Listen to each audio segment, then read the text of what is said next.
Hi everybody, and welcome to another live question and answer session with me, Martin Twycross. This mediumship clinic, I run these clinics every month pretty much, and the plan is you can come along, you can pick my brains, you can ask me any questions you like on mediumship, development, spiritualism and related topics. If I can answer them, I will. If I can't, I won't. Simple as that.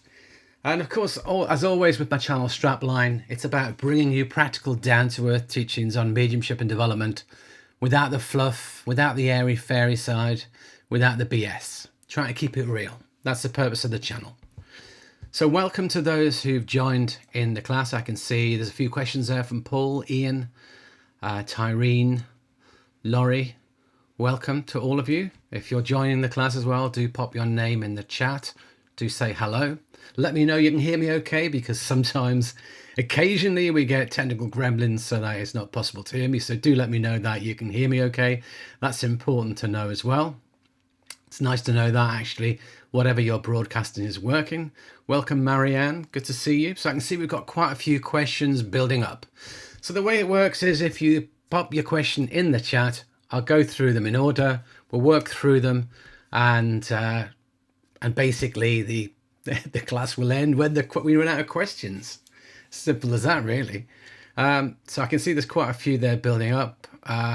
You can hear me clearly. That is brilliant. Excellent. So I'm going to start with the first question I can see there that was asked by Paul. Question: is it possible to have knowledge of spirit and not become more humble, gentle, which seems to me the natural outcome, but judgmental, competitive or arrogant? The reason I ask is I've met someone who claims to have long experience of spirit but comes across as rude and lacking empathy. Is this possible? Well, absolutely it's possible, because you've met them. So I like this question. It's a very interesting question. So does the fact that somebody is a medium or has worked with the spirit world for a long time, does that make them spiritual? That's the question. And I think the simple answer is no, absolutely not. To work with spirit is a faculty, it's an ability, it's like any other a gift ability we may have, but it doesn't necessarily make you spiritual. So what does make you spiritual? What makes you spiritual is how you behave, how you interact with other people, and that is the key thing. So the journey of spiritual self-development is a journey that must be done by the self, by you alone. You need to audit yourself. You need to look at yourself. You need to see those areas within yourself that don't meet the criteria you might want to meet and work on them. So just because someone's a medium does not mean they've done the work. Just because someone's a medium and working with spirit does not mean they're the finished article, that they're spiritual. It's important to recognize that. I've met many mediums myself who have displayed less than spiritual behavior. And we find that people, when they first come to this work, generally they're uncertain. They don't have a great deal of self-confidence. And I find most people we don't see the arrogance. We don't see the ego as much, but sometimes you do. So we've got to remember that we are human. We have an ego. And we are spirit, we have a soul. It's about what we allow to take precedent. Now, if you're very competitive, that's all about ego. If you get angry when someone says no to you, that's all about ego. If you've always got to be right in your mediumship, that's all about ego. If you use your mediumship to control people, to bully people, to have power over people, that's all about ego. If we're working from the point of love, if we're working from the point of compassion and empathy, if we're working to serve the two worlds, at that point we become removed a little from the need for the ego to be flattered. We become somewhat removed from that point where we need the ego's needs need to be met. It's about the soul's needs being met. If I work with spirit and a link does not work and someone contacts me later and said, "You were right, completely right. I couldn't remember at the time." But in the moment, the audience think, it's not working for him. He's not a very good medium. Does that bother me? No. Because as long as I've done my best, as long as mediums, as we do our best, that is all that truly matters. That's all we can ask for. The results, yes, sometimes they're outside of our control. But if I've got to work to prove to the audience how good I am, I'm working for the wrong reasons. I need to be proving to spirit how good I am. It's spirit that matters. I do have a teaching class on the channel called Mediums, Ambassadors for Spirit. And it comes at mediumship from the point of view of the work we do for the spirit world. So I highly recommend you watch that if you get the chance, because I think that's quite a powerful class, powerful video. So hi, Philip. Hi, Christine. Hi, Karina. Good to see you in the class. So I hope that answers your question, and you answer it yourself. The fact that you've met these people, you've met people who lack compassion, empathy, and come across as rude. You know, I've seen mediums working on platform. Someone gets up to use the toilet and they say to them, "How dare you stand up and leave my demonstration? How dare you interrupt my demonstration?" And they're like, "I'm really sorry, I've got a medical condition. I have to use the toilet." Where's the love? Where's the compassion? Where's the empathy? So we see it a lot. So the point is, we have to audit self. We have to look at ourselves. We have to constantly analyze ourselves. We have to look for elements that demonstrate that we're not quite as spiritual as we think we are. And when we find those elements, there's work to be done. Part of this journey, you can work on yourself absolutely independently of working for spirit. I do have a course, one of my courses I developed quite early on. It's called Spiritual Self-Development.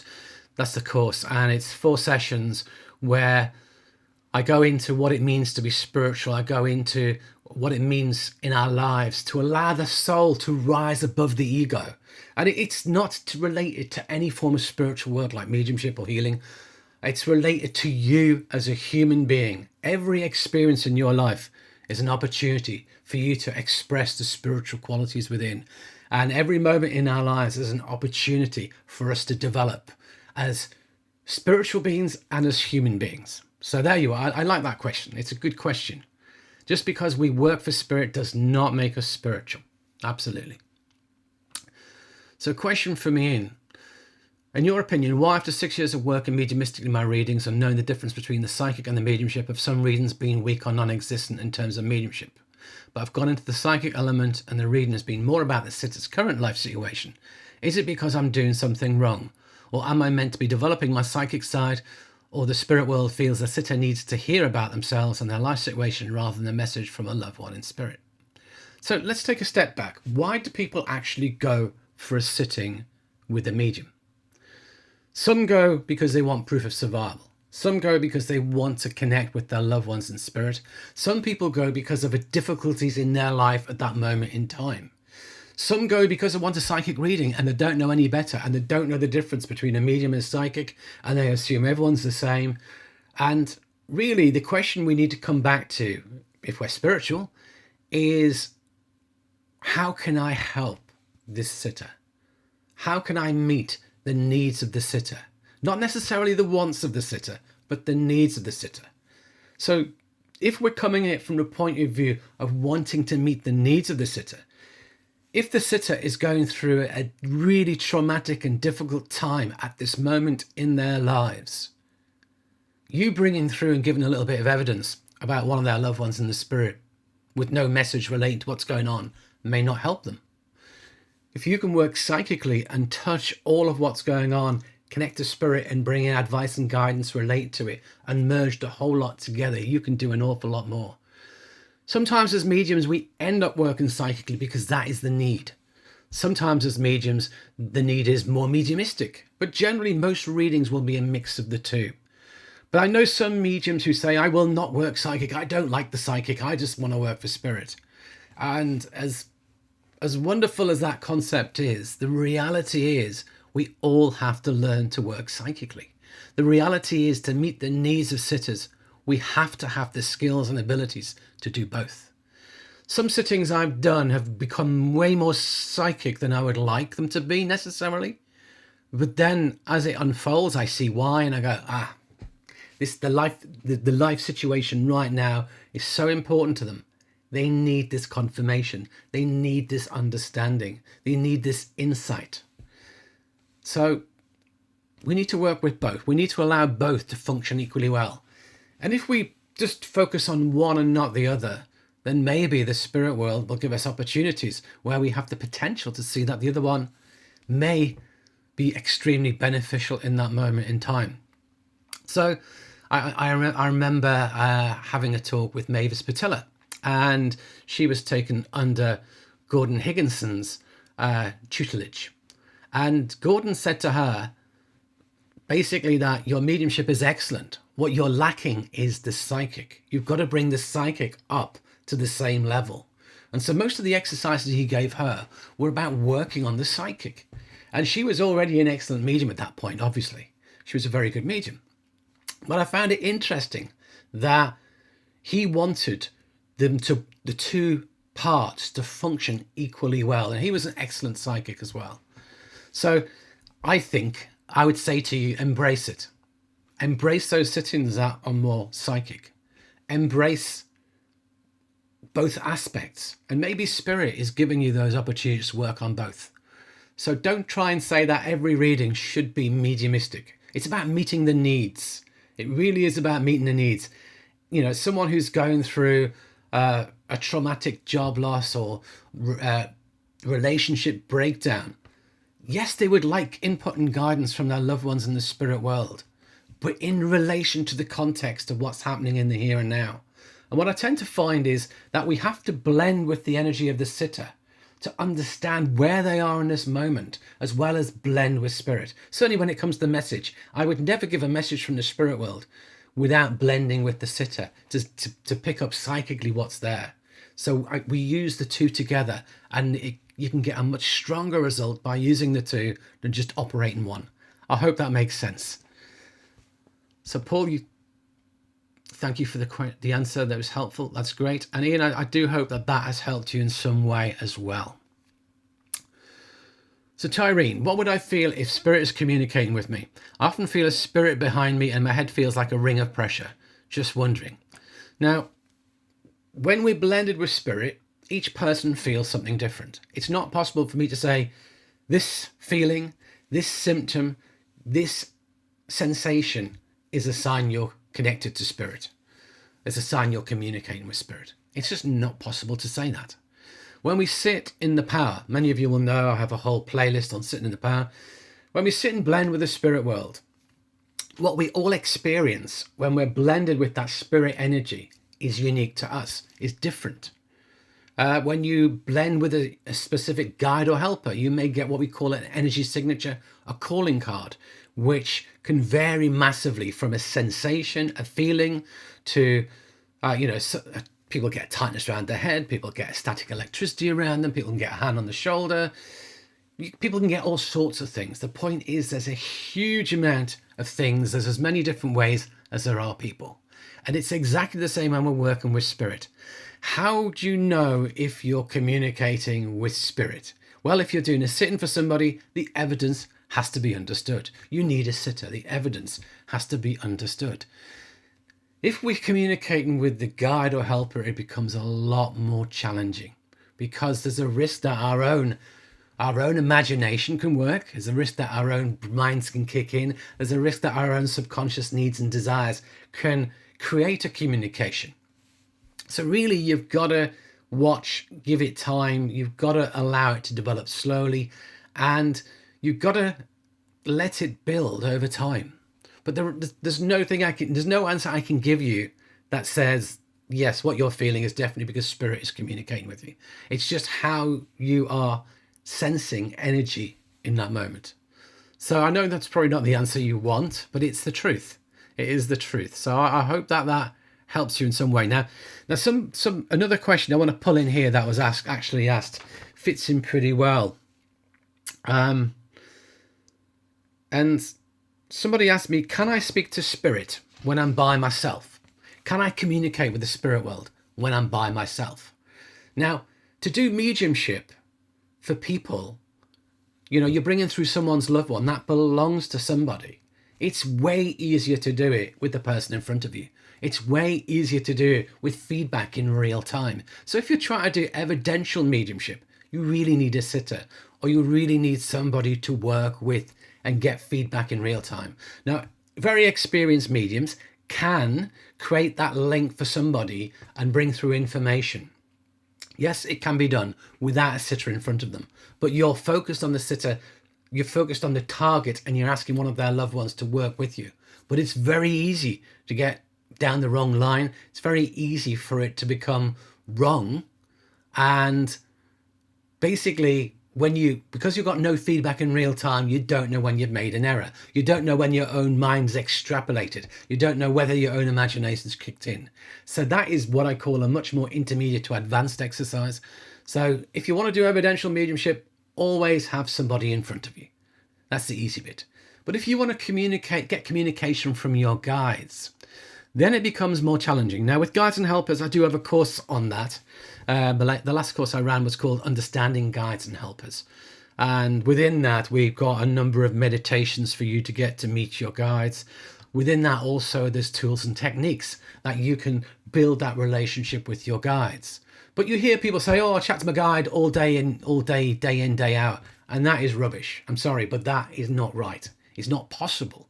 I've met people who've told me, oh yeah, I'm always in communication with my guides.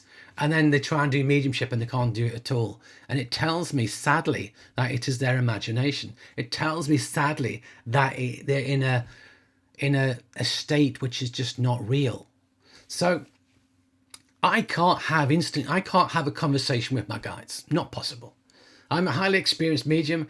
I'm a trance medium. I've been doing trance for well over 10 years, 12, 13, 14 years. But I cannot link with my guides in my head and have a conversation.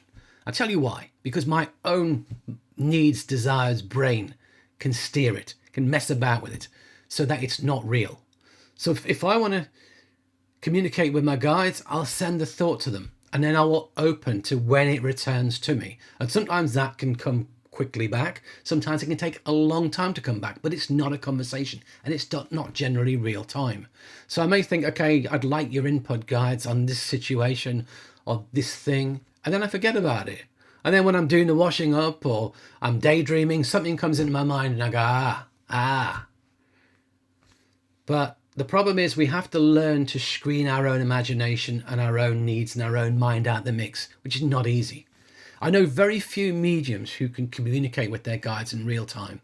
Very, very few. And most of the highly experienced mediums that I know and trust that I've been trained by, when I ask the question, they say no. It has to be done in a different way. We can do it through inspirational writing. We can receive information from them through inspirational writing. We can send a question to them and open up to a flow of inspirational writing. We can do inspirational speaking. You can talk it into a recorder, a voice recorder, or your phone. You do the same sort of thing. These are the kind of techniques that we can work with. So I hope that that makes sense. So when people say, oh, just have a conversation with your guides, it sounds incredibly easy. But for me, it's fluff because the vast majority of people cannot do it. And those highly experienced mediums that I know and trust say it's not easy to do. And I believe them. And for myself, I can't do it. However, I can send a question to my guides and in trance, they will just bring through the answer beautifully. So again, there's different ways and mechanisms and tools we can use for doing that.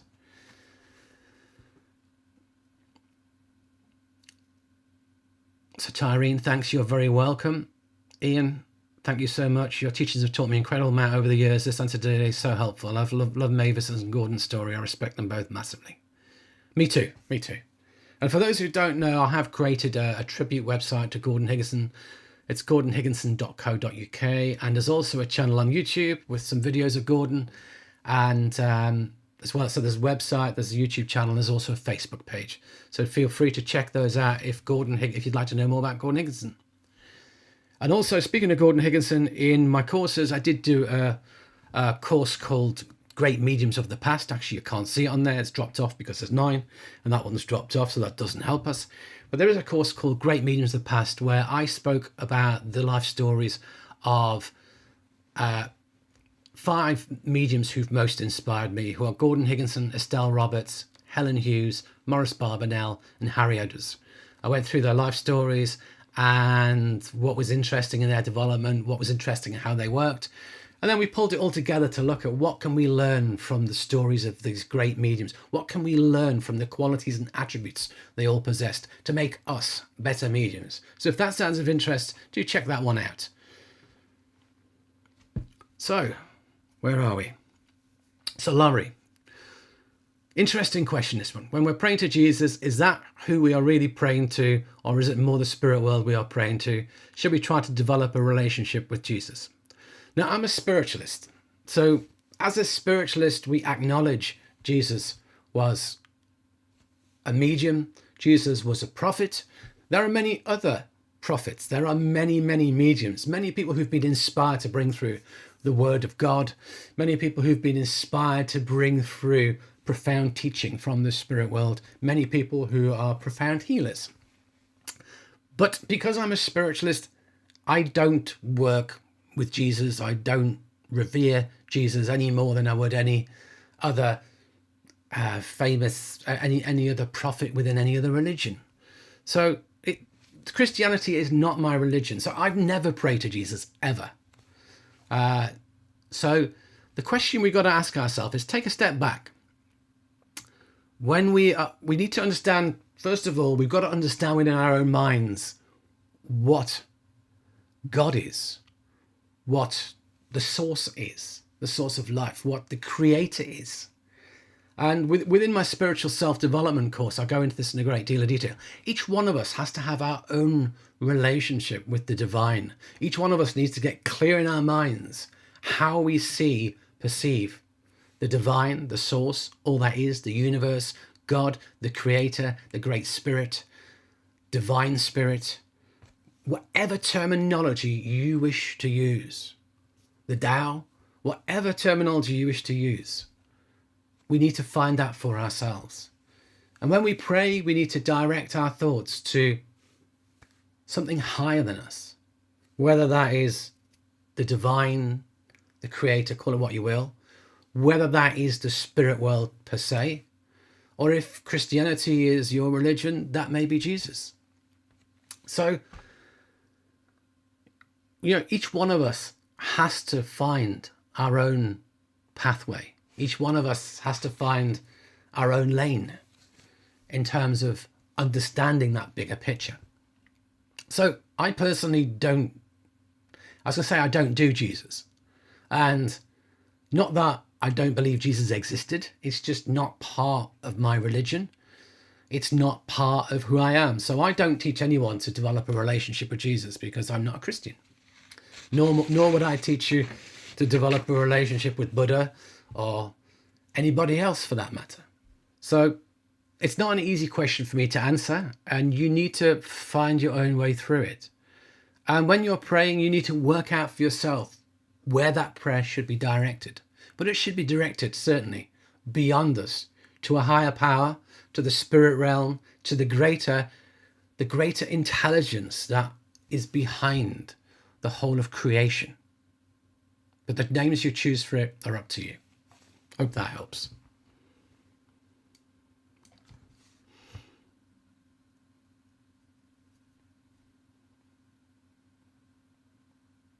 Christine, is there a particular archangel or spirit we should work with in our mediumship?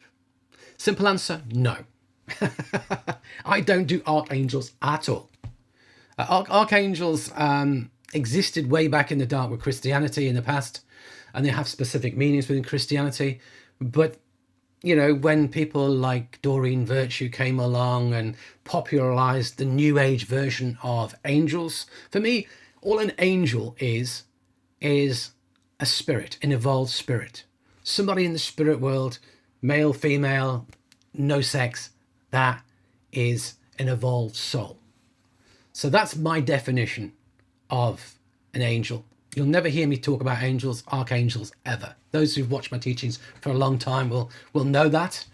And, I don't believe that archangel, insert name here, can make me a better medium. That is fluff, absolute fluff. Now, many people watching this video now might be screaming at the screen saying, you're an idiot, Martin, you don't know what you're talking about. I work with Archangel X, insert name here.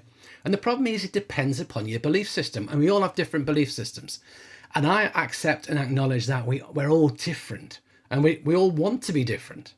And whatever your belief systems is are your beliefs. And I'm not here to knock anybody's beliefs. However, for me, I like to keep things simple. And the way we develop mediumship is through a process of development, a process of learning to work with it. We can speed up the process by doing certain practices like sitting in the power, like spiritualizing self. But ultimately, I don't believe there's a shortcut. Instant medium, just add hot water. There's no way around that. It's not possible. It's not possible for me to call upon the power of X and become a medium. It's not possible for me to be in the aura or energy of somebody in this world and instantly become a medium. Yes, a good teacher can give you a bit of power to help your mediumship work better. I get that. But they cannot make you a medium. It's a journey of unfoldment that comes from within. So quite simply, there's nobody you can call upon. I don't believe there's anybody you should work with other than the spirit world. When we're doing evidential mediumship, we want loved ones to come and blend with us for us to work for them, to create that reunion, to create that love, to create that connection, to allow those messages of love to be shared. The people we should learn to work with is our own team, our own spirit team, our own guides and helpers, our own team of workers who are there supporting us. When you do evidential mediumship, there's a whole cast who support you to make it happen. If you do healing, there are spirits within the spirit world that are helping to allow that to happen. So who we need to learn to work with is the spirit team. Who we need to get to know is our guides. As I said, I do have a course called Understanding Guides and Helpers, 4 2.5-hour sessions. Each one has a meditation or a technique in there for you to learn to get to work with your guides and helpers. And that's what I would recommend you do. That's who we need to be working with in our mediumship, is those who've chosen to walk this journey with us and chosen to work this journey with us. That's where we need to be. So I hope that helps. Okay. So if you are enjoying this, remember to hit the like button. If you're joining us on the replay, then a special welcome to you. If you're popping in and out, that's great. It's good to see you. I know some people can only pop in for a short while. So Rebecca, you've got a question. 2 parts, apparently. What's your thoughts on all the free readings on Facebook at the moment and the impact it's having on the mediumship industry? I'm worried it's leaving little space for those of us who want to offer a more traditional approach. The landscape is changing and I'm wondering where my role in it all is. Yeah, I see what you're saying. I see what you're saying. And, I come from a time when I developed, there was no internet. When I developed, there was no Facebook. When I developed, basically you had to turn up in person to your circle, your class, your course. There was no other mechanism for, this kind of thing didn't exist. I couldn't just sit in my home and stream my thoughts to people around the world. This didn't exist. So the world is changing. So yes, there's a lot of people on Facebook who offer free readings. Now, what we teach people is that when you're first starting out, start working for free to gain the experience, to get some work under your belt before you start charging money, etc. So there's going to be a lot of developing mediums who are willing to offer their services. There's a lot of people out there who offer free readings as well. There's the scammers who offer you a free reading, but it's not. Try to take your money. B, there's people who offer free readings, and for me, a lot of the quality is not great. It's not where it needs to be at all. You don't know necessarily what training they've had. Then there's the people who are going through good training but willing to work, if you like, in service, to offer their services for free. But ultimately, there will always be people who have a need to have a reading with a good medium. So that, I think that will always exist. But if you're talking about, doing mediumship as a business, the problem with that, in my day, it never used to exist back in the day as a business. People couldn't easily make mediumship their life unless they were a very high level medium tutor who was traveling the world a lot, working in a lot of famous institutions, etc. It's never been that easy. Or you're doing readings a lot with your time, and you build a clientele, build a client base. But if you're good, people will go back to you. If you're good, word will spread, word of mouth, people will come back to you. If it's meant to be that you're doing it, it will spread, it will unfold, it will open up. So, however, you have to decide how you're working. If your local environment doesn't have much opportunity for people to come and see you face to face, are you willing to work online? Are you willing to do Zoom? Are you willing to offer your services in that sphere? And increasingly now we have to start thinking about marketing ourselves. Increasingly we have to let people know we exist. Increasingly we have to let people know of who we are and what we are. The social media age means that people want to know who we are. So it's no good just saying, I offer readings and that's it. Maybe you need some videos. Maybe you need to share who you are in different ways. And, you know, the thing is now people want to see testimonials, etc. If you can train with a reputable organization, if you can get qualified with a reputable organization, if somebody can vouch for your mediumship and put you on a list of approved mediums, that can help. In the UK, we have the Spiritualist National Union. They have various award schemes.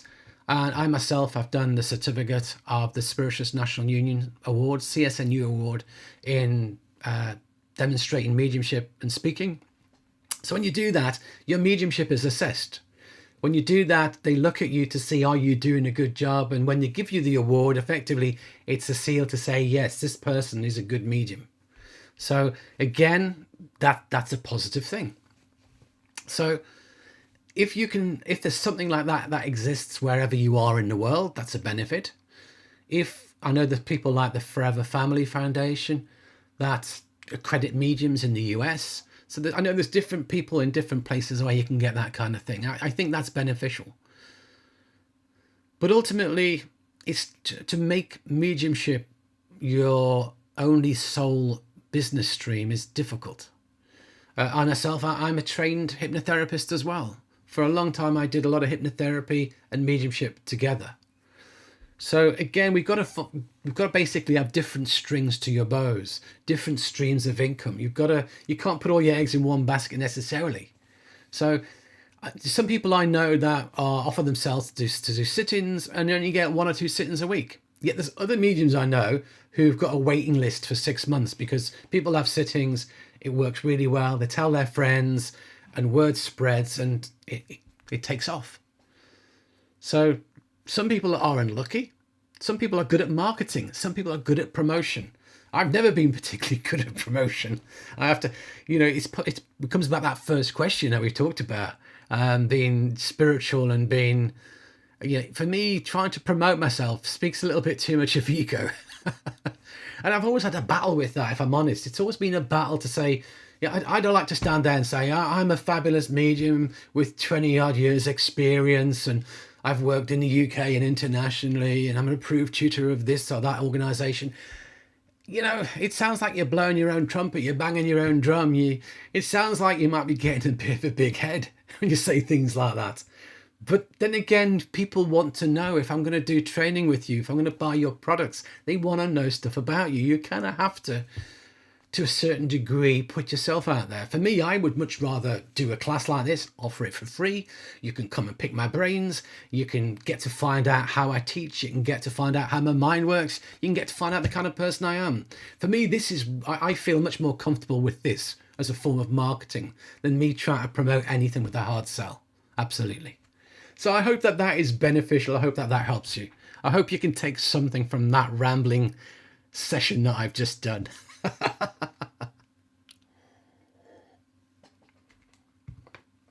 Okay, Laurie, what do you think of mediums that offer healings or say your chakras need clearing? So if somebody wants healing, then absolutely we need healers who can offer that. Then you have the row about should it be free or should you charge? In the UK, historically, within churches, healing has always been free. Healing's been offered on a donation basis. Some people get very uptight and upset when people charge. But if that was your life, if all you did was offer healing to people, you've got to charge. How else will you pay the rent? How else would you feed yourself? So, Everything in life is an exchange of energy. So I see that, yeah, that is the thing. You know, people are able to offer healing and charge for it. You know, it's all right to charge for Reiki healing. Everyone expects to pay the going rate for Reiki healing, but people don't like to pay the going rate for spiritual healing because it's historically offered for free in churches in the UK. Now, I don't know around the world how that works for other people, but that's the way it's been for a while in the UK. And, you know, if you change the wording, you can charge money, but if you don't, you can't. For me, if somebody wants someone to go to their home, give them healing, then yes, there should be certainly should be a fair exchange of energy, a fair exchange of donation, for sure. But then we come to the second part of this question. What about people who tell you you've got a curse with you? People who tell you that you've got a terrible tear in your aura over there. Oh my God, your aura. Oh, you've got this really dark patch. You need healing. You need a course of 10 sessions of healing at £100 each or $200 each. That's just con artistry of the highest order. I see it a lot. I was once told by somebody, oh, you've got 7 or 8 entities in your aura, including aliens. I did my best to try not to fall about on the floor laughing, to be frank. Because, yeah, right. Really? You know, I'm sure my guides would have let me know if this was going on. I'm sure my guides would protect me. I'm sure my guides would sort it out. I'm sure my guides would ask the aliens to leave. They're not welcome. Yeah. So it's BS. It's not even fluff. It's just bull. So, you know, are there people out there who genuinely believe that people's chakras need balancing, people's auras, tears need fixing with a bit of, you know, get your auric needle and thread out and sew it up? There probably are. I bring you back to what I said earlier about belief systems. You know, if that's your belief system, if that's what someone's trained you, you may then believe it. I once did a course. I won't tell you which institution it was, and I won't tell you what it was on. But I did this course, and I walked into this course, and I got sprayed with this spray to cleanse my aura, because to stop me from bringing any negativity in. And everything in me just said, run away. This is absolutely utter ridiculous. And the other thought in my mind said, stay and just listen to what's going to happen over the next few sessions that you've paid for. So I stayed. I witnessed what went on, and I witnessed such utter tripe that I now know the depths that some people will go to talk utter rubbish and to scare people into thinking they've got entities, to scare people into that they need some kind of psychic protection with amulets, with this, with that. You know, we're naturally protected. When we work from that place of light and love, we're naturally protected. The people we have to protect ourselves from are the people in this world. They're the ones you've got to worry about. The ones who, if you leave your car open, will steal it, or who, if you leave your possessions to one side, they might take those as well. So, you know, put your locks on your doors, keep an eye on your possessions, etc. But the spirit world, we haven't got to do too much worrying about, because luckily we've got people in the spirit world who care about us, who want to look after us, who will protect us. So yeah, I probably said enough about that, haven't I? And anyone who's watched the channel for a while will know that I don't get awfully hung up on chakras. So there are a few videos on the channel I highly recommend you watching. One is, do mediums need protection? Another one is, do we need to open up and close down? You know, there's various ones. Do we need rituals in mediumship? So check out, there's a whole playlist on them. And I go through all of that in great detail in my usual down-to-earth way. So hopefully that will help you if those areas are something you want to know about. Okay, next question. Bad Mojo. Mediumship reveals our personalities continue after transition in so many ways, but there's no denying it's very chaste. Do you think the death of the physical is the end of sexuality? No, I don't. People who, when we go to the spirit world, we continue on as the person we've been in this life. We continue on. I will continue on as Martin. I will continue on in that male persona. In the spirit world, we don't have a physical body. We don't have X and Y chromosomes. So in the spirit world, we are not defined by the body and its gender and its characteristics. But what we are defined by is the life we've had, the people who know us, and they know us in this gender role. So all the people I know in the spirit world, all my relatives, they know me as Martin. Martin the son, Martin the grandson, Martin the nephew, whatever else. They all know me as male. If I move to the pure soul essence that I truly am, it's sexless. If we recognize that we're eternal, if we recognize that we've existed for a long time and we've had a multitude of life experiences, do I believe all those life experiences I was a man? No. Some of them I could have been a woman, a man, a woman, and some of them I could have no gender at all, because in some worlds that gender would not exist. It exists in this physical world because of the differences in our bodies and those X and Y chromosomes, etc. But that's why I think people in this world, there's people who come to this world who, if we like, we're calling them as old souls. People who have had a lot of life experience, possibly in both genders. And they get here and they don't feel necessarily attached to any gender. Or they may feel that they can love people regardless, and it doesn't matter what gender they are. That can come from that soul essence of self that transcends all of this. But it's said when we reach the spirit world, we will operate with an etheric body that is a counterpart of this one. And for some time, that will be the case. For some time, I will be Martin. I will be male. I will function as who I have been in this world. And that's how people will recognize me and know me. If I suddenly became a woman in the spirit world, no one would know who I was. Well, they might, because they would understand, but it's not going to happen. But you understand what I'm saying. So gender in the spirit world, but because we pass, we don't instantly become this amorphous glob of soul energy. We still are the same personality. We still are that same etheric body, just like when you dream. In your dreams, you are you. In your dreams, you are that same gender. In your dreams, you are you having experiences. I believe that is how it will be, something similar in the spirit world. For some time. Over time, we may change. We may move into other life experiences. All of that can change. But in the short term, yes, that's what I believe. I hope that answers that question.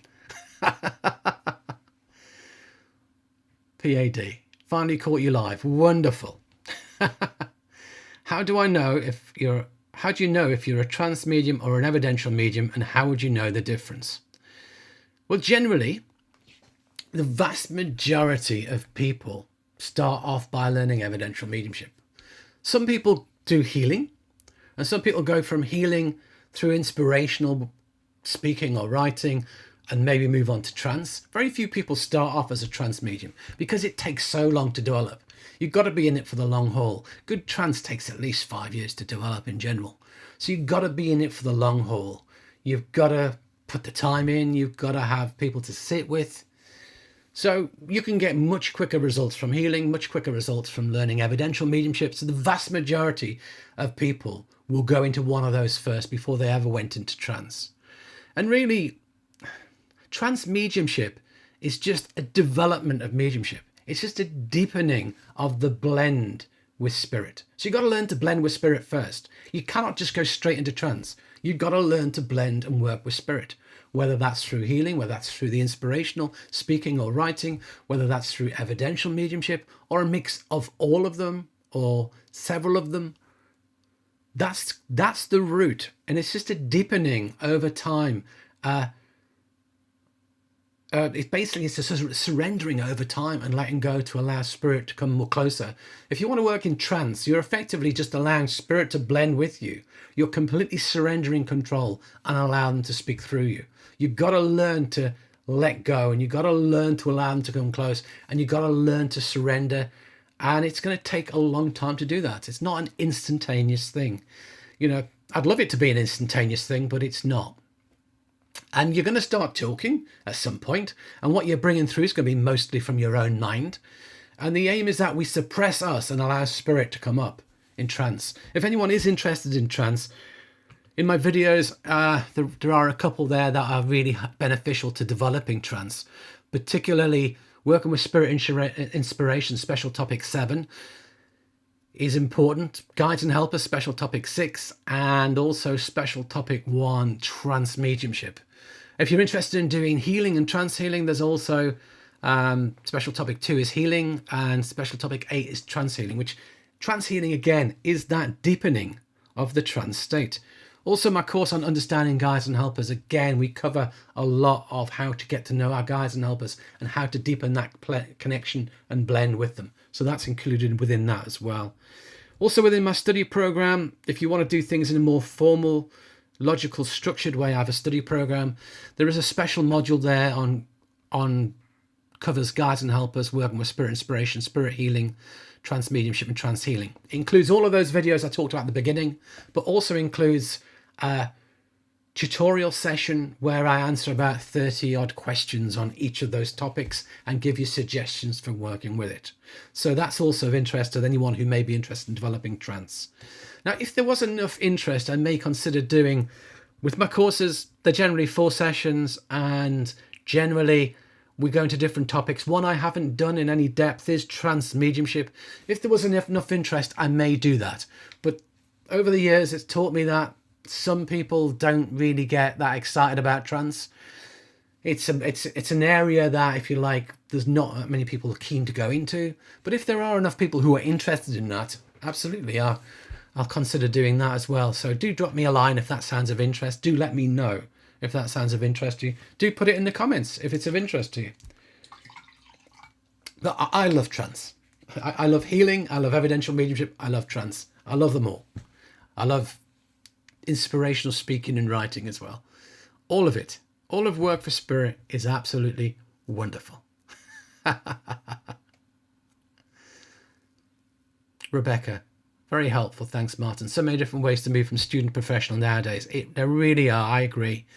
It's hard to work out how and take some trial and error. Absolutely. And still figuring it out. Absolutely. And maybe there's another course I could offer in terms of how to, I was going to say, in terms of how to set up a business practice doing mediumship and how to promote yourself. But of course, the problem is in this day and age, it's all changing so dramatically. And bearing in mind, I'm not brilliant at self-promotion. I do know a lot of the theory of it. It's just I don't necessarily do it. Yes, wonderful. Wonderful. Okay. Laurie, do you believe in astrology or the theory of human design, which is becoming popular? I don't know what the theory of human design is, to be honest. I've never heard of it, so I can't comment on that.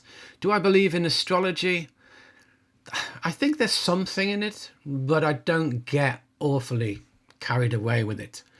I've had my charts read a couple of times. Once it was completely didn't mean a thing. The other one, quite a lot of it I could understand. So I guess it depends on the astrologer, depends upon what they do. But I think this, yes, I know some mediums in the past who very much believed in it. So there's got to be something in it. But I don't get awfully excited about it, to be honest. I don't do my horoscope, put it that way. And I don't look to see what's in retrograde neither. I've got no idea what the planets are doing at this moment in time. So I'm not really a very good person to ask on that, I'm afraid. Aline, are there more times when you feel the connection more strongly versus times when it can take more effort to connect? Oh, absolutely. And in that case, what do you recommend one can do to increase the connection? So first of all, I've got a video on this actually. A video on, what's it called?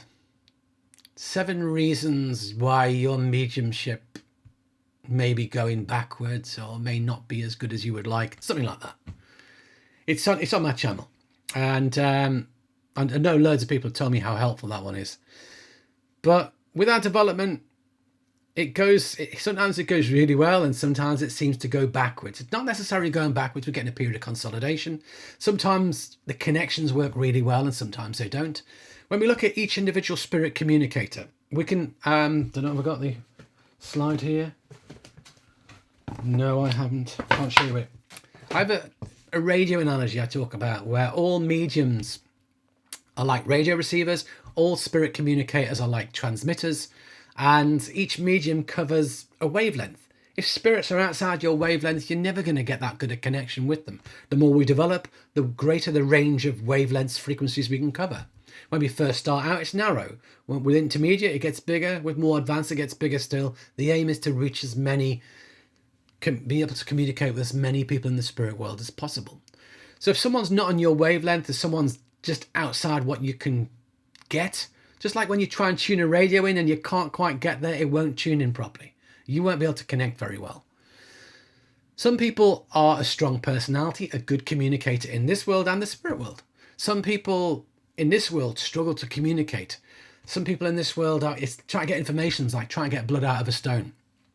So similarly, we have those personalities in the spirit world. When we link with somebody like that, it's never going to be easy. It's not going to be a strong connection. So also we have the power. We work within the power of our own energy, our own soul, and we work within the power created by, say, an audience. The more power we have, it can often help the connection. You find that when there's nobody in the audience, there's a lot less power to work in, or you find when you're doing a sitting, you're having to rely upon your own power. If you've not built your own power and you rely upon an audience's power, you'll find that sometimes it works really well when there's a great deal of power, and other times it won't. So there's a whole raft of reasons why sometimes you can connect better than others. Now, what can you do if the connection's not good? Well, we can send thoughts to our spirit team. Can we do something to make this better? We need to blend and surrender. We need to connect, and we need to do our utmost to create the best connection we can. But beyond that, ultimately, we just got to accept. If it's not a good connection, we just got to accept it and accept that that's the nature of mediumship. Some will be strong, some will flow beautifully, others will be more challenging. Absolutely. It's just the nature of the beast. It goes with the territory. Sad to say. So, if you can learn though to blend with spirit, if you can learn to ask spirit questions when it's not working as well as you'd like, that will help. If you're just sitting there waiting for all the information to flow into your head and you haven't got a good connection, you'd be there all day. So we got to go looking with our mind. We got to go looking for information about them. Who are you? How do you connect with this person? Give me some information about you so I can get you placed, that the person will understand who you are, which relation you are. So we're having to ask spirit to give. So we have to do a lot of the running. When spirit won't work well with us or communicate well with us, we've got to do the running. So I hope that helps you. I hope that makes sense. Have I missed anybody's questions? Let me just skim it a second.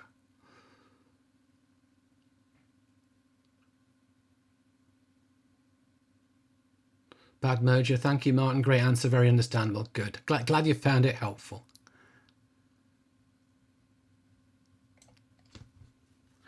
Alessandra, do you consider evidential mediumship on the healing side of things, or it's more educational and awareness, as in open people's minds to life after death? It's way more than that. It's all of that and beyond. So when we're doing evidential mediumship, yes, we're demonstrating survival. Yes, we're helping people who've lost loved ones to realize their loved ones still continue on. They're still alive. They can still be a part of their lives. Absolutely. And that's powerful. That comforts the bereaved. That really helps people. When you've just lost a loved one, that really helps you. Now, of course, they come back to help us because they can. They come back to help work with us because that bond of love, that bond of friendship we have with those in the spirit world is eternal. Absolutely. So yes, it's educational. Yes, we're seeking to raise their awareness, not only that there's life after death, but that they are spirit here and now. For me, I would say the greater message within all of this work is that spirit wants you to know that you're spirit here and now. Spirit wants you to live your life in this world from the knowledge that you're spirit, not that you're just this flesh and bone, which is going to not exist in however many years' time. They want you to live from the point of view of seeing that you're this soul, that you're on this huge journey of spiritual development, that this earthly life is but one step, one stage in that greater picture, and that we can use this earthly life to develop ourselves spiritually, to get the most value, so when we go to the spirit world, we've used our time wisely. So that's a greater message. But of course, when we bring back loved ones and reconnect them, there's profound healing. And if you didn't have a good relationship with somebody in the spirit world, say you didn't have a good relationship with your father, and he may have not been very nice to you, or there's various reasons why that relationship was not good. He may have not been in your life enough. He may have not been there for you. It may have been difficult to communicate with. He may never have expressed his love, etc., etc. There could be any number of reasons why that relationship is not strong.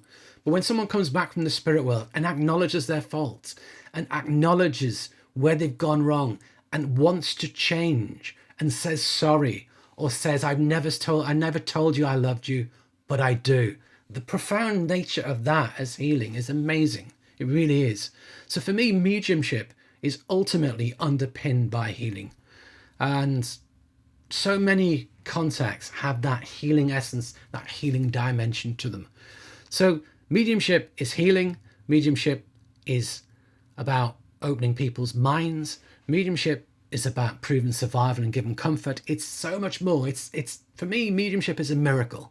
Most people believe that when they lose their loved ones, most people believe that's it.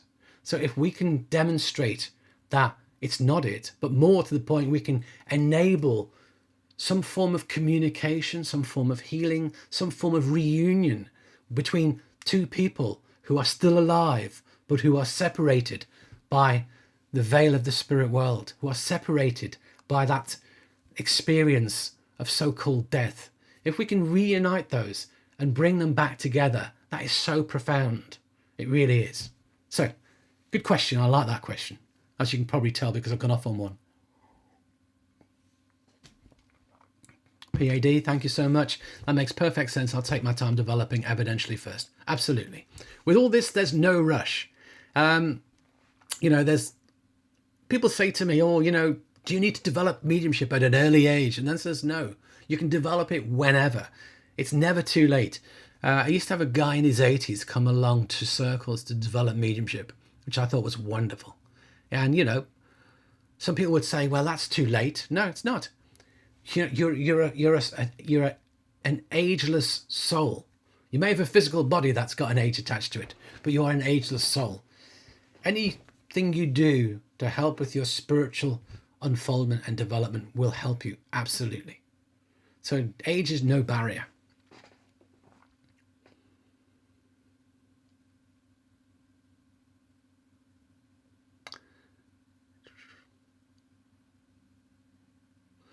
So you would be interested, PAD, in, yeah, cool. So Laurie, when a trance medium brings in spirit, is the once human spirit much wiser than the living? Not necessarily. Now, the thing is, you are a soul with a lot of lived experience. When we're in this world, we don't see what we truly are. We don't see the magnificence of the soul that we are. It's like the iceberg. All we are in this world is that little bit of personality that is you in this world. That greater, deeper part of soul with all its wisdom is buried. But it's accessible to us when we go within and connect and open to the wisdom from within. So each one of you is capable of the most profound wisdom that can come from your deeper soul level. And those in the spirit world don't say they're necessarily any wiser than us. They're just in a different state, in a different world where they are much more easily able to access that knowledge and wisdom from within. For us, it's harder to do it. We've got to try really hard to go in, to open to it, and to work with it. But for them, it's a lot easier. Now, some guides who come forward in the trance state, they have a job to do. They may not be particularly spiritually evolved. Others may well be very spiritually evolved. We get a mix. If you look at some of the great mediums of the past who worked, sometimes certain guides had a job to do. They were there to raise the energy. They were there to make a bit of laughter. They might have been very earthy characters, down-to-earth characters, but they're there to create fun. They're there to create laughter. They're there to create an energy. Doesn't mean they have to be spiritual. It means they've got to have the skills needed for the job. But of course, if you're bringing through spiritual wisdom, then absolutely, we need that spiritual development, that spiritual evolution. So some yes, some no. And it's said as well that we may be as equally spiritually evolved as some of the guides who work with us. So MJ, I'm interested in trance healing, but I've been told you cannot develop doing it by yourself. I'm not able to find anyone near me who can teach me. What can you suggest? Well, to do trance healing, you need to learn to first of all do spiritual healing. I believe everybody can do spiritual healing. The problem we do have is that you've got to be careful of certain things. There are some big no-nos. You effectively got to have a code of conduct. Even if you're doing it by yourself, obviously, there's areas of the body you do not place your hands. There's things like that you have to abide by. And if you're doing something crazy, that's going to make people feel uncomfortable. Not good. You would never put your hand around someone's throat. You would never touch sensitive areas of the body. All these kind of things, you kind of need to be taught that. I do have a video on spiritual healing, special topic 2, as well as a video on trance healing, special topic 8, where I go through all of how healing works. Now, I know many people who've developed healing by themselves. You don't need to be a part of an organization necessarily to do it. I believe everybody has within us the potential to do it. However, there is a mechanics, there is a process that we do, blending with the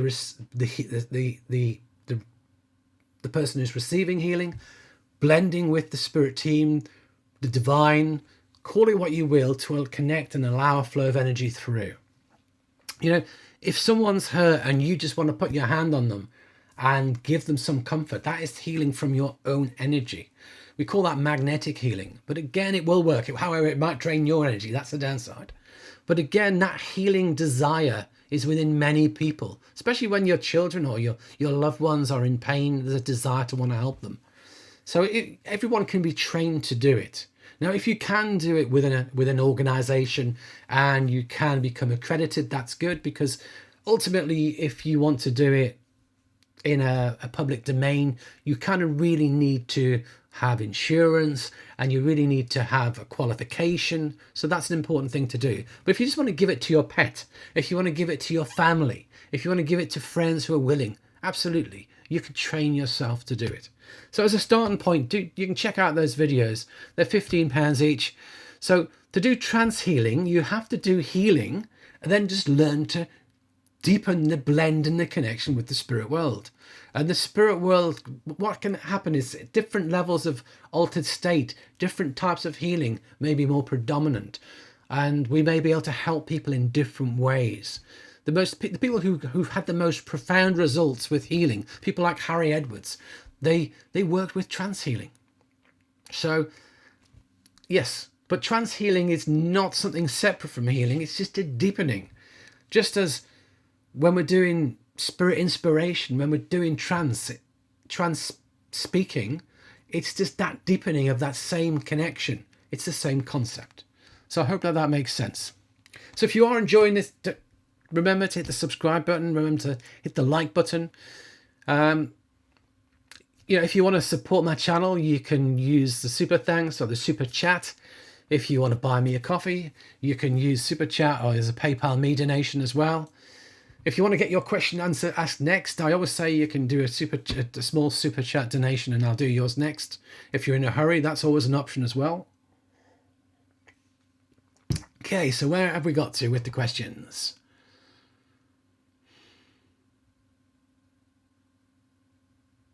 Aline, thank you, Martin. That makes a lot of sense. I really appreciate you. Just finished your Getting More Evidence course. So helpful. So the Getting Better Evidence course is a very good course. Many people have done that. Really enjoy that one. Yeah. So Marianne, you'd be interested in trance. Yeah. So if I run a course on trance, it's going to be more theoretical. There may be a few exercises in there, but the way I would run it is the way I run all my courses, so that they're recorded. All the exercises are recorded and you can do them yourself. So you don't necessarily need to be in the room. That's the purpose of it. So the thing is, with all my courses, people say to me, you've got all these courses that you've run, all these 9 courses. There's one extra that's not shown there, which is the Great Mediums one. And say, why don't you run them again? The simple reason is it takes a lot of effort and energy to run the course. And what happens is, when I'm developing and writing and running the course, I really get in deep and all sorts of things come out when I'm teaching it. So if I was to redo one of those courses, even though I've got the slides, I've got the PowerPoint, because I'm not, if you like, so involved, so in deep with the course, it would feel like I'm just giving you a version of it that's not going to be as good as the original. The original for me always works out the best. Hence I record them, hence I make them accessible, and you don't get anything different from the recording other than you weren't sat in the room the first time it was done. And what I tend to find anyway is of the people who have subscribed to do the course, less than half of them are actually there in the room anyway. So it's the hardcore who come in person. Okay, where do we get to? Alessandra, thank you. That was very powerful and spot on.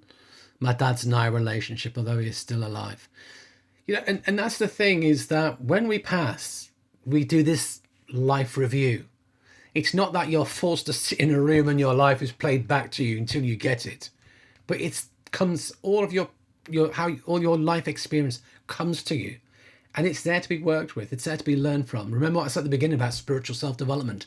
To move forward spiritually, you've got to take responsibility for the darkness that exists within you. You've got to take responsibility for those aspects of self that are not fulfilling your soul's need. Each one of us comes with all the spiritual qualities of the divine, of the Great Spirit within us. Our challenge is to unfold it and develop it and express it through eons of lifetime experience. So it's all spiritual development. When your loved ones go to the spirit world, they see the impact their actions have on other people. They see how they've lived their life, and they then have the opportunity to take responsibility for it, to try and put things right, to try and make amends. So when our loved ones reach the spirit world, they often come back with apologies, with reconciliation. It's very, very common, really is.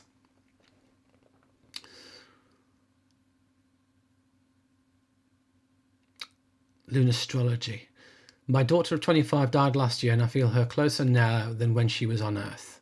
Sorry to hear that. I know that if you lose a child, that's always such a challenge. I understand that.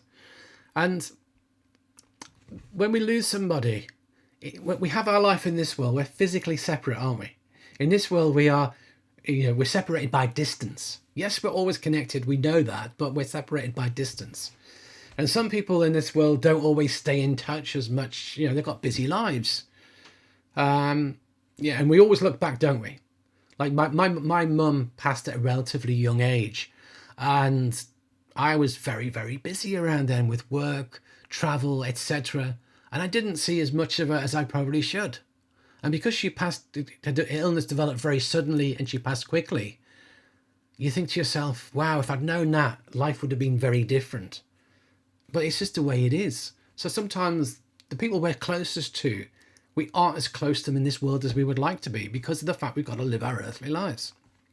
However, when loved ones go to the spirit world, they've got that connection with us, and they want to be around us, and they want to let us know they're fine, and they want us to be aware that we've not lost them. So absolutely, we can feel our loved ones closer to us from the spirit world, especially if that need is there for us to feel them. They will come forward to meet that need as well. So what you're describing is not uncommon, absolutely. Aline, Martin, do you set specific intentions before doing your readings, whether platform or individual sittings? Yes, I do. I talk about this speaking of Getting Better Evidence course, that is where I talk about this in a great deal of detail. There's a whole class on that, actually, so 2-hour class, so I can only cover a brief bit of it now. But ultimately, I look at big picture, what I want from mediumship. If I was to think of my own loved ones, what I'd like someone to bring forward about them, for me to know it's a truly wonderful connection. If I look at some of the best links I've ever done for people and how that affected them, we can find some common traits that we want to bring into our mediumship. If we look at different types of evidence, we can create a framework of evidence that we would like to bring forward to help people. And in that, in the Getting Better Evidence course, I do go into encourage you to develop your own frameworks for working with mediumship to do that. And then whenever I sit to do a sitting, or if I'm going to do a demonstration, that intent is communicated to the spirit world of what I would like. It's a lot of the things we talked about already. Creating that reunion, demonstrating that there is life after death, that the consciousness lives on, that they are so very much alive. Bringing through those profound healing messages. You know, I did a contact for somebody just last week, and it was a lady who'd lost her son. And she said to me, I didn't think he could come through quickly like this. And I thought I'd have to wait months or years rather than a matter of weeks that he's come through. And you don't understand just how much this means to me, of what you've said, the information you brought through, of how much that means to me. And we truly don't. So my intent also is to serve spirit, and my intent is to create that healing for the two worlds, to serve the two worlds. And I don't know whether what I do is good. The spirit communicator does. The sitter, how it touches them, how it changes their lives moving forwards. It may touch souls. They may become a different person. When my mum died, that was my incentive to seek out a medium, to find out, was there life after death? Is she still alive? So I went 3 weeks after her death, I went to my local spiritualist church, and a medium came through to me and brought her through to me with such amazing evidence. I knew the reality of life after death. It changed my life massively. It set me on a spiritual path. It set me on a path of development, my own gifts, my own abilities. I wouldn't be here now doing what I'm doing if it wasn't for that singular experience of getting me to seek out spiritualism, seek out mediums, seek out life after death. And that message, and there was another message the next day from my granddad. They said, go come back to church tomorrow. There's an open platform. You may get a link. And my granddad came through. And those two links together, they changed me. I thought if I could do that for anybody else, it'd be the most beautiful thing to do. And that's what set me on my own development. To help other people the way I'd been helped. To touch other people the way I'd been touched. Mediumship touches souls. It's so very profound. It really is a miracle. But we often just say, oh yeah, I have to do a demonstration of mediumship or a few sittings. But no, you're going to do something truly special. And people who have a real need to hear from their loved ones, a real need to be connected on such a profound healing level, it can be the most beautiful thing. It really can. Paul, I've come to this from decades of meditation and a Buddhist mindset. I think I reached a point fairly recently when I was in effect sitting in the power without knowing that's what it was. You may well have done, no one religion or no one group has the copyright on anything. This is all the same stuff. Sitting in the power is making ourselves accessible to higher realms, higher powers. It's touching the divine. It's touching the spirit realm. It's blending with that greater power, with the aim of unfolding the spiritual qualities within us, with the aim of us becoming a better person, with the aim of us allowing those spiritual potentials and those spiritual gifts within us to unfold. So absolutely, you can do it within so many different traditions, particularly the Buddhist tradition, within some of the Hindu traditions as well, that meditation aspect. There are crossovers. There are so many elements that sit almost the same as the kind of things we teach here. Sitting in the power was not developed by anybody recently. It's been there for the eons of time. The way we teach it may vary. There may be different nuances, but absolutely blending with the greater power. It's always been there. Always been there. Amy Bailey, nice to catch you live. Hope you're doing well. I am indeed. And thank you for spending time doing this with us. It's my pleasure. I like to give back. It's again, this is very helpful for people. If you get value from it, that's great. If it's helped you in some way, that's great. I can do a quick advert and say, if you found it helpful, do check out my courses, study program, videos, etc. And that helps me as well. If you like my teaching, if you like what I teach, you can check out that and get more of it. As I say, there's 24 videos. There's a study program that takes that information from the videos, drills deep, and there are standalone courses that cover a whole vast range of areas that I've built up over time. I'm going to be looking to do a few more live classes as well. As some of you may know, I do a mentorship program as well. So I will be, I'm doing one running this year. It will end in spring, and I'll be launching another one 2025. If you're interested in that, drop me a message, and I can put you on the mailing list for when that is finalized and let you have details. And I will also be offering a few more live classes as well on other things. So do keep an eye out for that as well. If you want to find out all the stuff I'm doing, the easiest way to do it is to join my mailing list. I know the thing is with social media, you can follow me on Facebook, you can be in Facebook groups, but as you're all aware, I'm sure, unless you're paying to promote to people, it's very hard to reach people because the algorithm doesn't generally promote things as well as we would like. So again, I offer this because I think it's important that people have the opportunity to come and ask questions. And as I say, you get to know me as a teacher. If my teaching resonates with you, check out what I offer. Absolutely. So Paul, I think I've been interacting with Spirit for longer by listening. I needed guidance and help, and I think I got it. Wonderful. Aline, this is truly what inspires me about mediumship. Thank you for your sharing. You're very welcome. Paul, when I came to the point, I thought I wanted to get into this. I was frightened. I was going mad. Yeah, and that's the thing. A lot of people do have that kind of thing. You know, it's quite... It's outside the norm. You know, a lot of us wonder, is it our own imagination? When we first start, it's like, this can't be real. This is my imagination. And some people do wonder, are you going a little bit mad? That's all very common thoughts in the early days. Absolutely.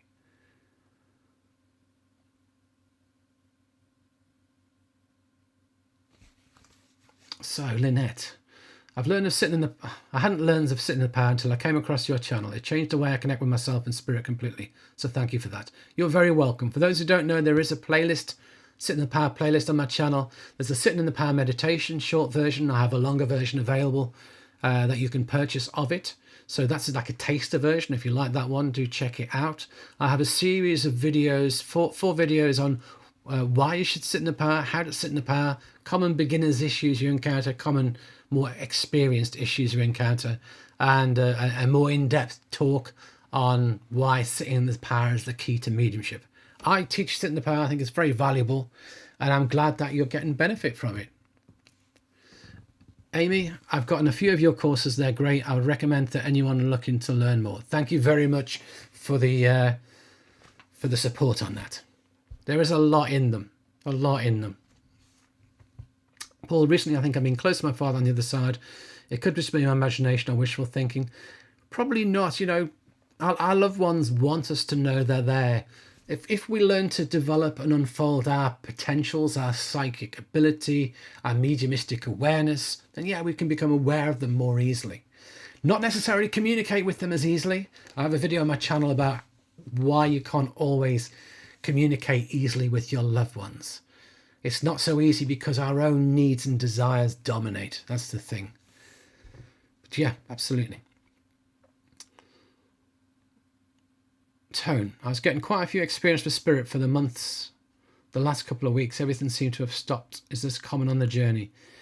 Things change, absolutely, things change. And it depends where we're at. If we're going through stress, if we're going through difficult times in our lives, it can change the connection. It can, you know, it's harder to do mediumship when you're stressed. It's harder to do mediumship when you've got a lot going on mentally, emotionally, etc.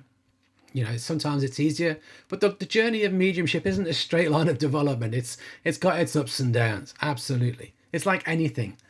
And sometimes there's periods of consolidation. So the video that I forgot to mention earlier on, I couldn't remember the title, is 7 reasons why your mediumship feels like it's getting worse. That's what it's called. 7 reasons why your mediumship feels like it's getting worse, when generally it isn't. But also, we're forever changing as mediums. Our mediumship is forever evolving. We have to learn to evolve with it. If we stay where we are and want it always to be the same, as it changes, it becomes hard for us to do. We've got to go with those changes. Just as in the early stages, I had really profound clairvoyance. Then it disappeared. Then I had really strong clairsentience. Then it pulled back and effectively disappeared. I would get people's health conditions. I could work with their health in great detail. I could drill into all the problems they had with their health. And then that pulled back and effectively disappeared. It's not that they disappeared. It's that they came strongly so I could understand them and then diminished. And I felt they disappeared, but they hadn't. They're still there. They're still all there to be used. And at times I worked for a while with dates really well, names really well. Then it backed off again. And our mediumship is forever changing. How we work is forever changing. We've got to just learn to adapt and go with the flow. We've just got to go on that journey with it. And the thing is, in the early stages, spirit can project an image beautifully into your mind really, really strongly. But it takes a huge amount of power, so you can't work for very long if you're getting it that strong. So they go, okay, now we've learned to get the images in his mind. Let's dial down how strong, how profound it is, and conserve the energy, conserve the power. I've got a background in physics, so, degree of about conservation of energy, etc. And that applies within spiritualism and mediumship as well, whereby spirit will conserve the power so we can go for longer. If I got things as strongly as I did in the early stages, I'd only be able to do one link on a demonstration of mediumship and I'd be done for. But because they've backed it all off and turned the dial down to volume down from 9 to 2, I can still receive the information, but just go for a lot longer and work for an hour and a half. That's the difference. Yeah, that's it. Why your mediumship seems to be getting worse. 7 reasons. Yeah, perfect. That's the video. That's well worth watching if you get a chance. That goes through all these changes and what's happening and how you can deal with it, how best to deal with it, which simply is go with the flow and accept. Don't fight it. You cannot fight it. You really can't. So I think the questions seem to have stopped. We've been going for an hour and 20 minutes. My voice will go shortly. So I think that's probably a good place to park it. So I do hope you've enjoyed it. If you have enjoyed it, remember, hit the like button. If you enjoy this video and you're watching it on the replay, leave me a comment, let me know. Do remember to check out my study program, my videos, my courses. If you like my teaching, if that resonates with you, go for it. Dana, thank you very much for your super chat. That is greatly appreciated. I'm going to squeeze this last one in then. You got in time. Well done. If you do a reading for someone that you didn't get their person and refunded them, would you ever attempt to do it again for them for free? This one comes down to, are you guaranteeing results? Now, if I do a reading for somebody and they can take all the people who come through from the spirit world, I would deem that a success. I may or may not be able to get the one they want. Because when you think about it, I talked about it earlier in this session about the radio analogy. The person they want may not be on my vibration, my wavelength. I may not be able to easily get them. So I don't think any medium can guarantee always connecting to the person people want. It's just not possible. It's important to recognize that. And any medium who can guarantee to do that hasn't done enough work to get to the point where they can't get that one.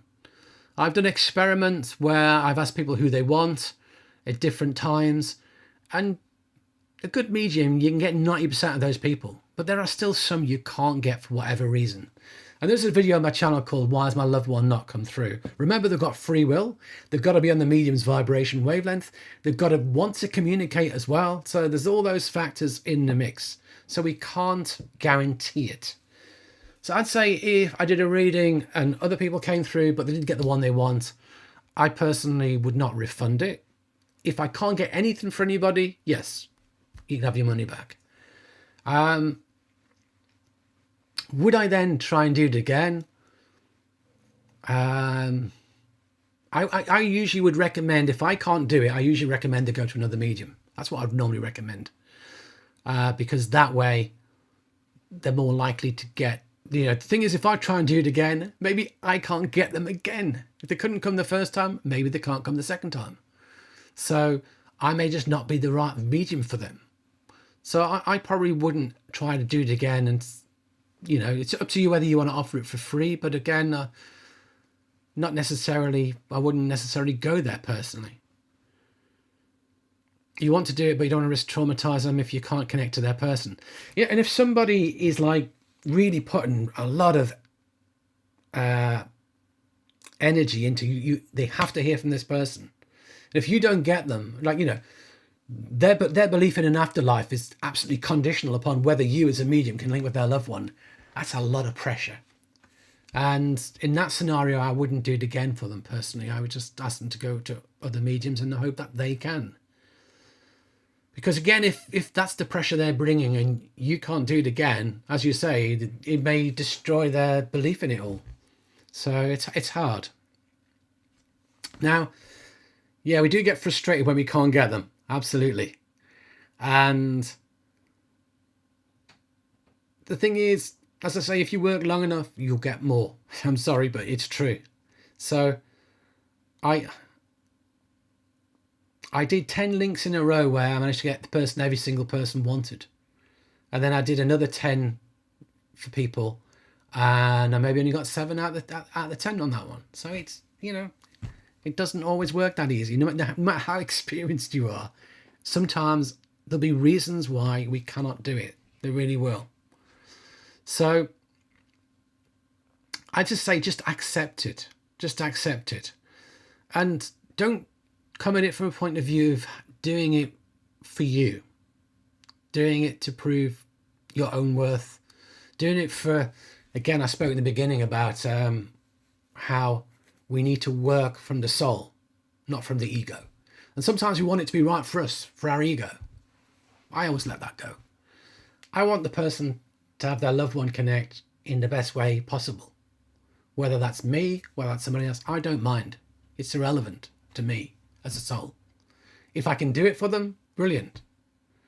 If I can't, that's fine. If it's their decision that they want to come back to me and try again, yeah, absolutely, they can try again. And we'll see if it works again. But I would never offer it necessarily unless it was their decision, really, that they would like to try that again. So yeah, I hope that makes sense. Definitely your ego. And we all have to watch out for our ego. You know, as mediums, we love to be told that we're good. As mediums, we love to be able to do it right every time, but that's not the nature of the game. The nature of the game is that there will always be times when it doesn't work as well as we would like. And we just got to accept it. But as a soul, as long as you did your best, that's good enough. As a soul, we just offer ourselves in service. We open ourselves up in love. And if it works, it works. If it doesn't, we don't beat ourselves up over it. We did our best. I work on the fact that it works 90% of the time. Every now and again, it may not work as well as I would like.